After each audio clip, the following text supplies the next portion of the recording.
3 острова, всяко кътче, на които носи своя магия и приключения. Бохол те посреща с шоколадовите хълмове, 1268 конусовидни възвишения, които през сухия сезон придобиват кафяв оттенък, наподобявайки шоколад, и слори, малки примати с големи очи. Себу е люлката на християнството в Азия и дом на китовите акули. Можеш да се гмуркаш с тези величествени същества или да се потопиш във водопадите Кавасан и кристално чистите води на острова. Боракай е рай на земята, бял пясък, кристално чисто море и невероятни възможности за водни спортове.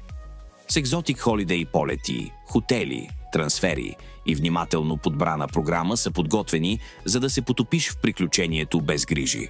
Всичко това можеш да изживееш от 3520 евро на човек. Това е твоят шанс да откриеш Филипините по начин, който ще помниш завинаги.